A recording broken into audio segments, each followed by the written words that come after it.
Well, first of all, it's great to be in Argentina. It's a beautiful country, and I always enjoy coming here. And I told somebody it took me a while to get here, but I do like when I get here. I guess I caught one of the strikes on my way down from Aeroparque, I guess. But I made it, and as I said, a wonderful place, and I love being with all of you. So thank you for letting me speak. My name is Seth Berman. I'm the president and CEO of Instantiations. And just a little bit about me, I come from engineering. I was one of the team members that spent about 5 years rewriting IBM's virtual machine from the ground up to give it 64-bit and a bunch of other technologies. And then from there, I moved a little bit more into the management side, and I took over the company about a couple years ago. And so today, I'm going to talk, it's really a two-part talk. So much has happened in the past year or two that I feel like it's time to give a little bit about a definition of instantiations, like who we are, what our mission is, because, you know, instantiations has been around a long time. It's been around about 30 years. It's been reinstantiated at least 3 times. In 2006, we took over Visual Age IBM. 2010, Google bought out half the company for the Java products. So we keep reinstantiating. And most of the time, it's had the same ownership until recently. So I thought it was a good time to just talk about, you know, who we are, and just talk about our mission.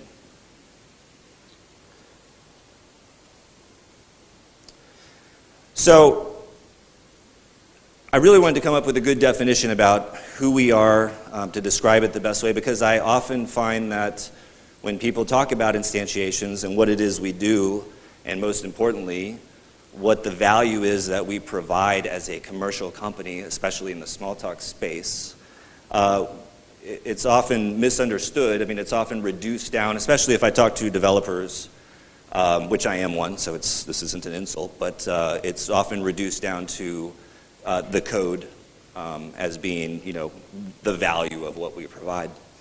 And so I would claim that, you know, that's in part true. But there's actually a lot more to it, and it's historically been this way. The smallest thing I can come up with was we are a professional services company committed to the VA Smalltalk platform.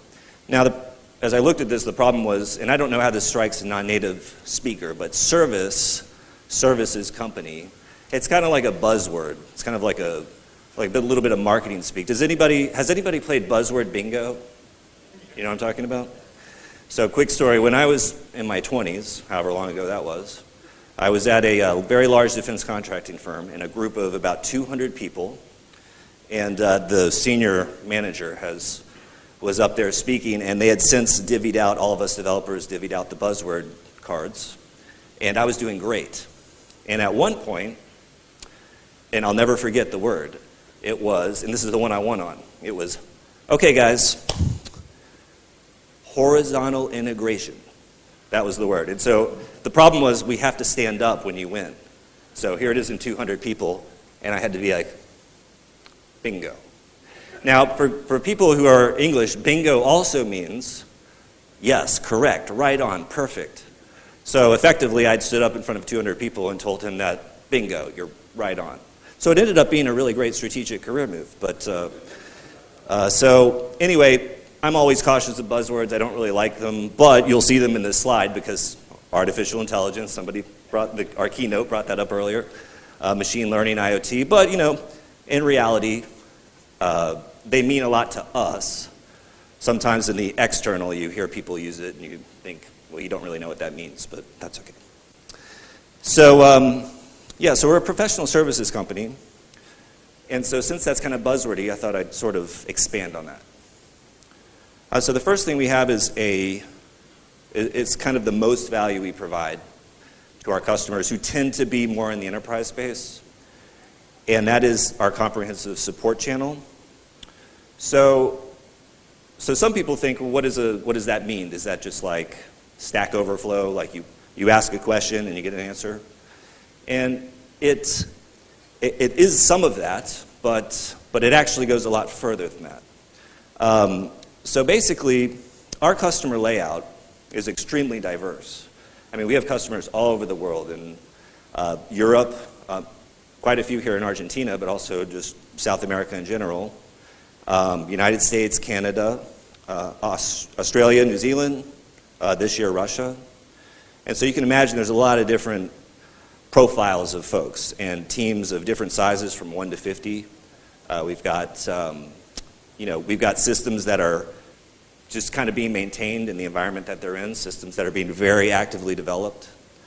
And with teams that are growing and shrinking in size and moving. We see more these days of, and we kind of know from a cost model why this is, more offshoring. And so, but the problem is, they'll show up in our support, but they haven't used our product and they don't, and so it's really on us to help these companies that have these teams be successful. And so I said, there's a lot of chaos. There's a lot of chaos in what are, especially our larger enterprise companies who have so much change going on. There's a lot of challenge there for them. And for many of our customers, we are kind of the constant in that equation. We're kind of the ones who are there. We have a profile of their company. We have, all the support. We kind of know their systems. In many cases, and especially me, as I came from engineering and developed relationships with many of the engineering level people I deal with, I know their needs. I know exactly, and then I can talk comfortably with them and help solve their problem. And so does the rest of the team feels exactly the same way. And so most teams find a lot of value in that. In fact, the larger your company and the more money that's kind of on the line, the more that just kind of goes without saying.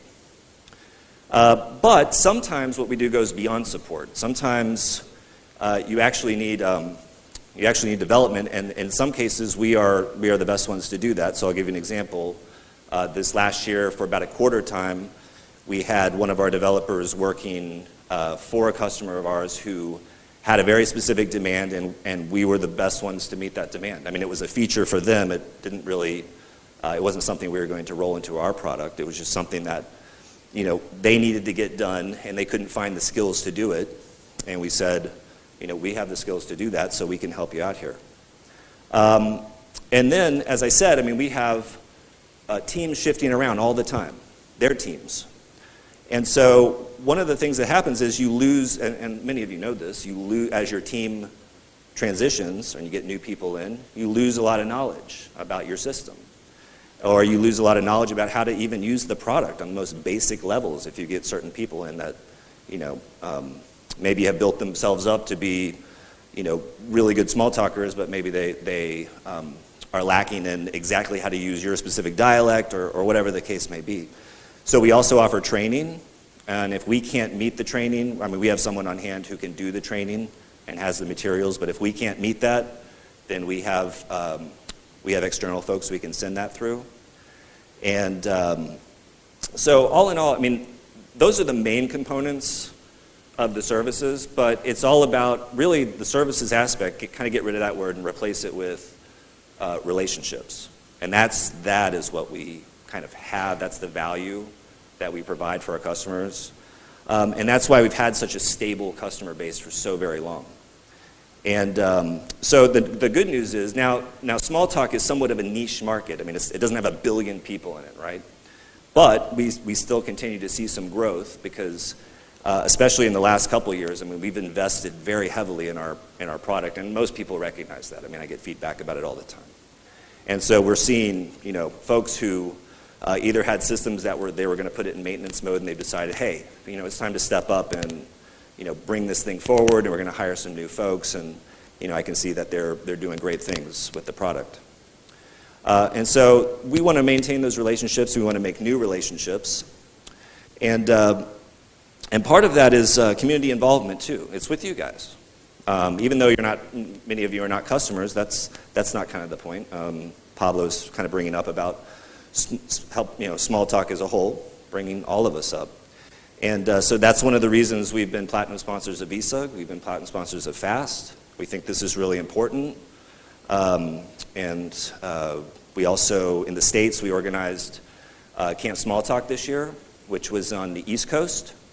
And that was a huge success. That kind of caught us off guard a little bit. It ended up running more like a conference. It filled up almost immediately. And we had guys come from internationally, and this is just for a weekend, which I thought was amazing. I mean, showed a lot of character for the folks willing to do that. And we ran just a tremendously cool Camp Smalltalk conference. And another really cool one was the Camp Smalltalk in Portland. And that just happened, we sponsored that as well, and that just happened this October. And finally, this is something new for us. We're doing a lot more kind of open code, open collaboration on GitHub. So VA Smalltalk now has a presence on GitHub. We've got quite a few projects. We're doing Git integration. We're doing TensorFlow bindings, MQTT. I mean, there's a number of Docker examples, just a lot of stuff. And what's really exciting to me is I get to see community members, not necessarily VA Smalltalk members, but other members who are maybe interested in cross-dialect, portability and these kinds of concerns. They're coming in, they're commenting, they're working with folks, and that's really exciting to see. I think that's very healthy. And so another thing that we're trying to do is outreach. So as I said, and I gave this presentation at ESUG, and I said that, outreach is, this isn't exactly outreach. I mean, if there's new students, then you could categorize it that way. But this is more like maintaining relationships and being able to tell each other what we're doing. But most of you use Smalltalk. So the kind of outreach I'm talking about is trying to reach others who don't use Smalltalk. And I know that's a long story, but some of the things that I find certain approaches which I don't think work, which are more of the technical, you develop a set of technical attributes, and you believe that will bring Smalltalk into the modern age. And I don't think it works that way.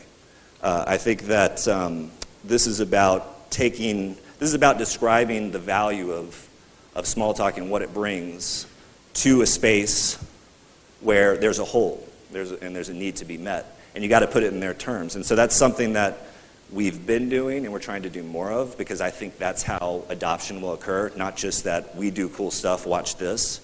Because I see that a lot. A lot of languages do cool stuff. A lot of languages do fancy tech demos. That's not going to be the thing that changes the conversation. So we're trying to do a lot more of that.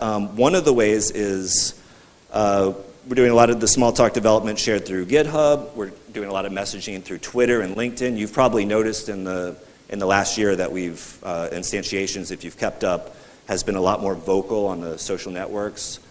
And Mariano, for example, has been doing a tremendous job with blogging, and many people are commenting about his blogs, and so we're really excited about that, and we want to keep doing that. And as well as new approaches to applications for Smalltalk, and there's new relationships that we're building with the software engineering community. So for example, I had someone on LinkedIn who works at a prominent company in the Raleigh area near me, who wanted to meet for coffee because he saw our LinkedIn post about TensorFlow.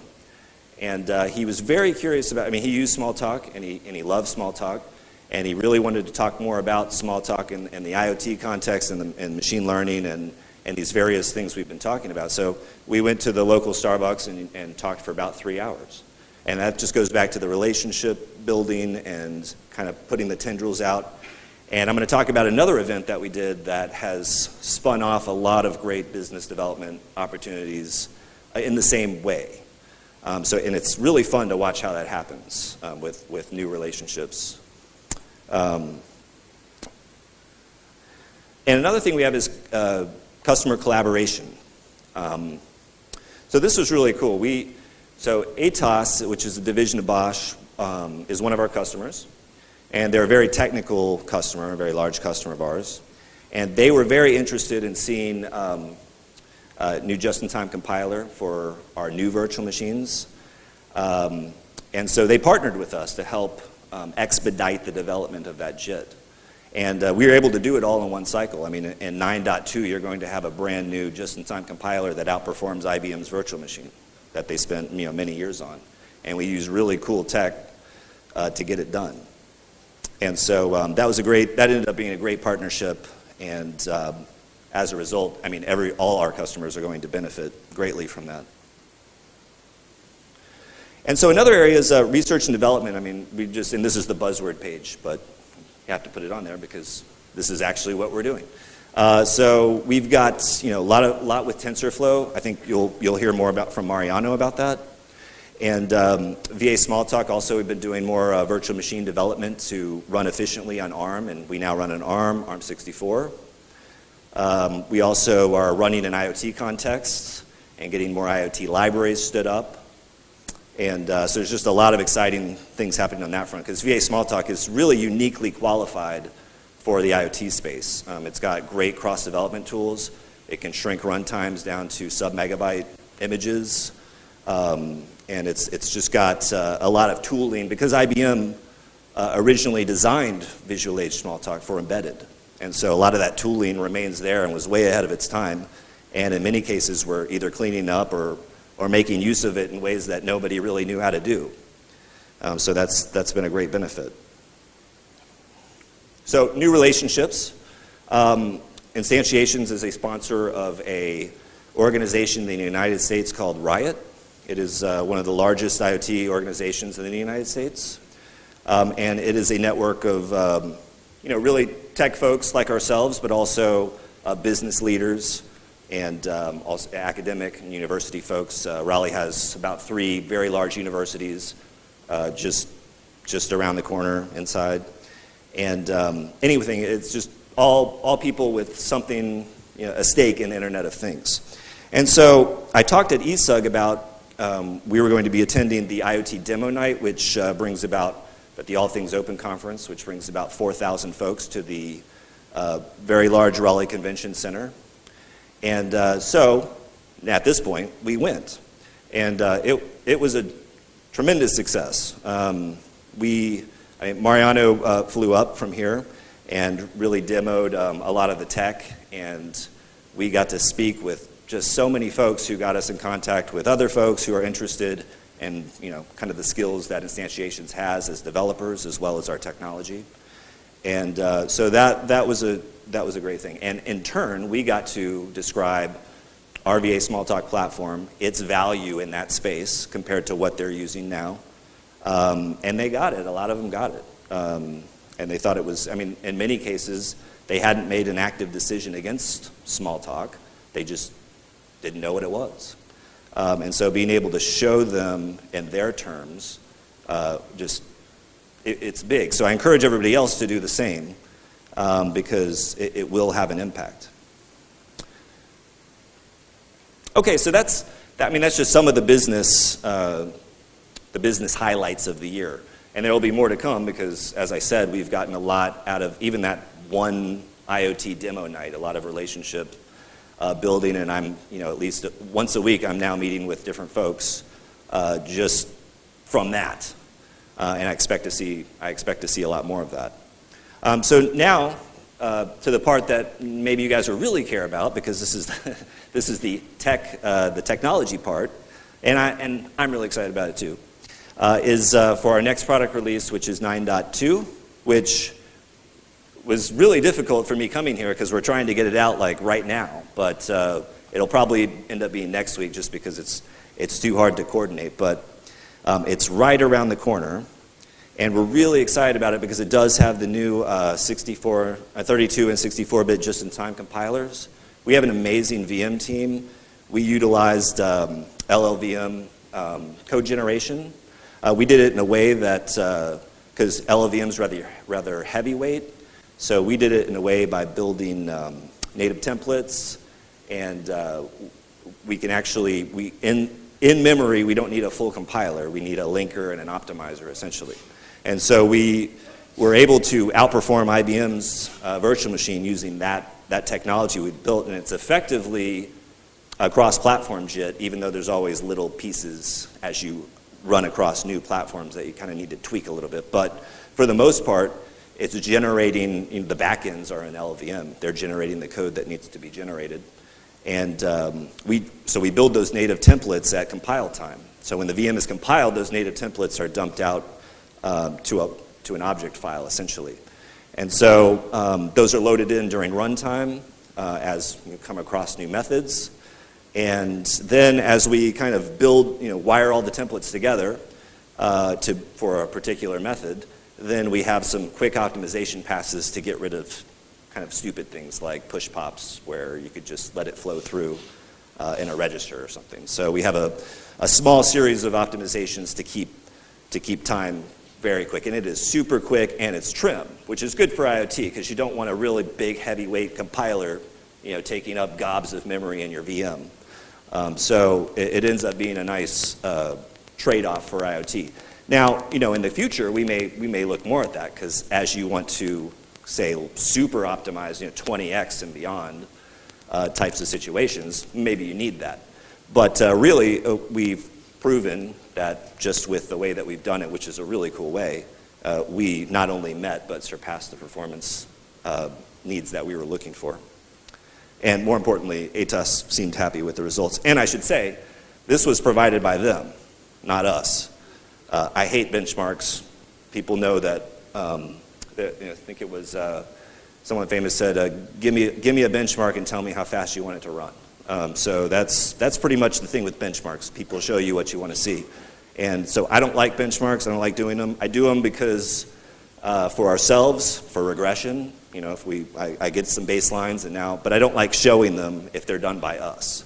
So thankfully, this was shown by our customer, and so this was really good news. So the first number there is the IBM's virtual machine, 8.02.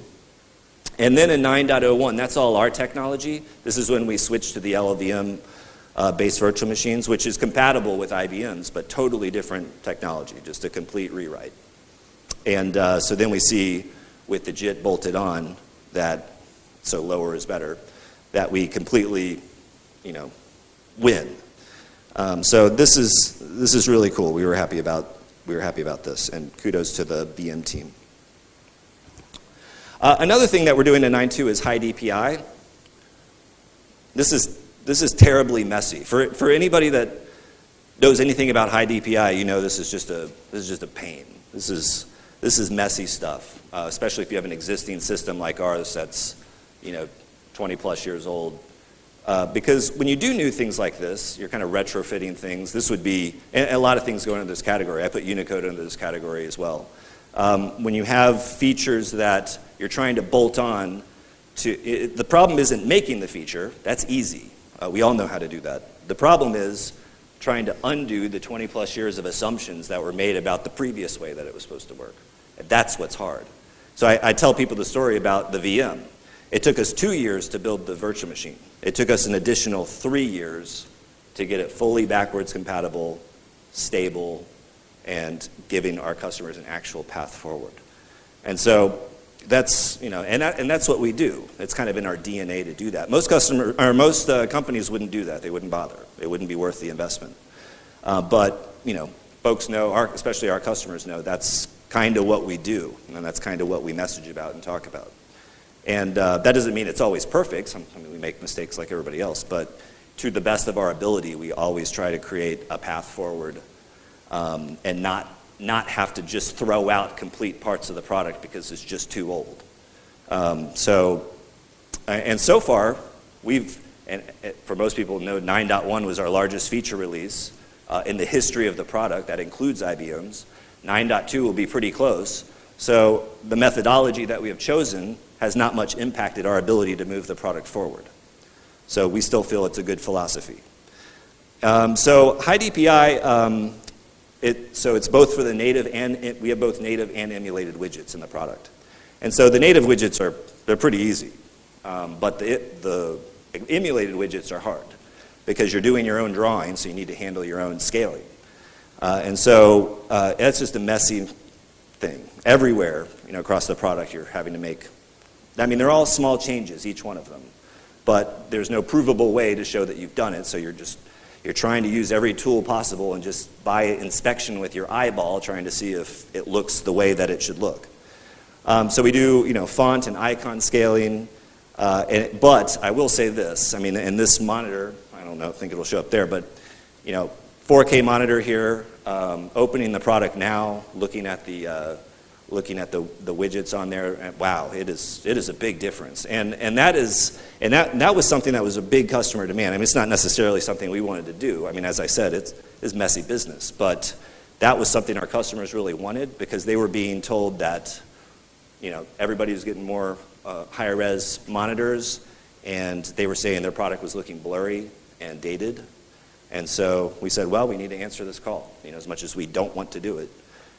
So we did. And now, it took about 1.5 years. As I said, this has been a messy project, but it's been about 1.5 years worth of development, and it's about to come out. And it looks really good. Another thing we're really excited about is the new mail features. We've got IMAP and SMTP completely overhauled. IMAP has about 20 RFCs in it, including really advanced things like push, like server push, which I'll actually be giving a talk on this tomorrow, and I'll show off some of this. But SMTP as well, so now we have just SSL TLS, some UTF-8 internal support there. So this is going to be a really great addition to the product because it's had IMAP and SMTP, but it was so old that you couldn't really log into modern servers, so it was near useless. So now we have things like SASL authentication frameworks. So this stuff allows you to log in to Gmail and modern servers, and is really cool stuff. It makes it really easy to do. Another thing we have is Postgres SQL native driver now that complements our Enterprise Oracle and DB2 offerings.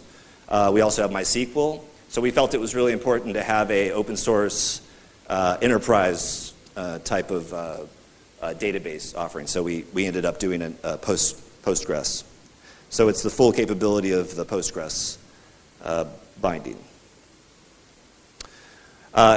We have a really nice cryptography SSL bindings. So now we have the TLS 1.3 support has been turned on, but that's not, we're now binding to newer versions of OpenSSL. We also provided the appropriate switches for LibreSSL support for those that use that.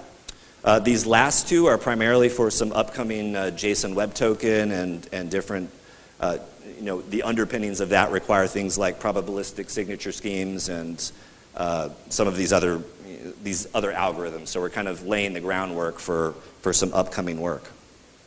Our HTTP client has been dramatically enhanced with more put delete support, server name identification for those sites that require it, also absolute and relative redirects, compression streams. I mean, I've talked at ESUG, I demoed our unified compression scheme framework where we have deflate and gzip and lz4 and zip streams. We now have zstandard and brotli, which are coming in as well, and they're all under same API in the unified stream compression framework.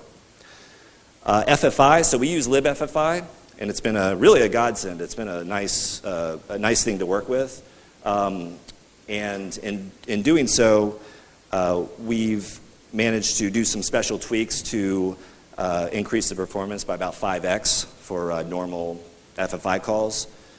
So our FFI, we support basically asynchronous callouts, which I guess everybody calls the non-blocking FFI. But we also have a thread pool. We have a single thread that you can do a non-blocking call on, and then we have your normal synchronous calls. And so libFFI is used for all of those. And what's new is, and I ran into this when doing the TensorFlow binding, was we now support struct return by values using libFFI as well. And so for ping, that's 20x performance increase in the ping reader, and we now support interlaced frame handlers. Lots of Unicode work, lots and lots and lots of Unicode work. We're building up to some of the future Unicode work that's listed on the last bullet there. This is, like I said, this is another messy one, but we're trying to do it, but it's, I said those 20 plus years of assumptions, we're trying to tackle a lot of those as we kind of go forward. So we're kind of laying the base work here, which is unbounded, but doable. So we're doing a lot of cool stuff with that. Yeah, we use direct write, which complements for our code editors. We have the Stone and NeoCSV features. And for anybody who does packaging, we now have a very, very nice packaging optimizer that reduces warnings. And again, you can create very small runtimes with VA Smalltalk.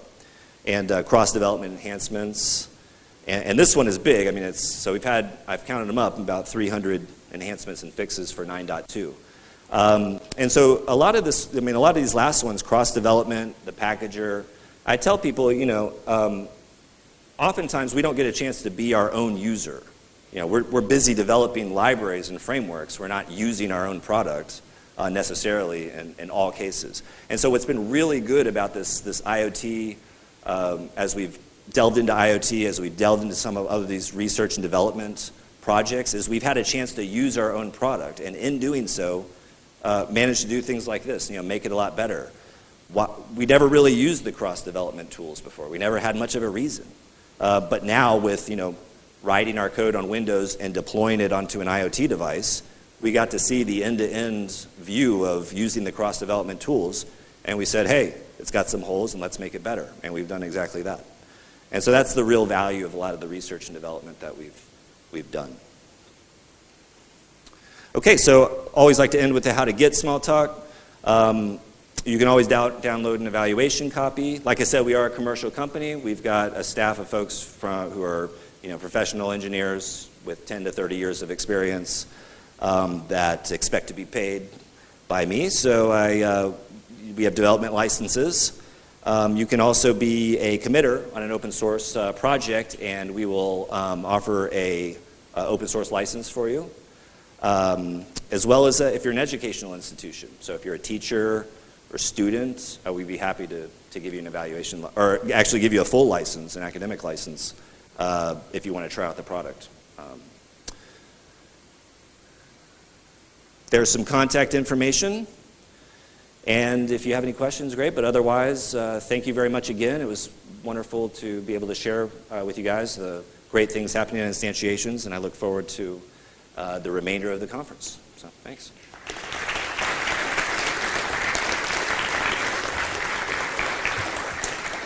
Questions?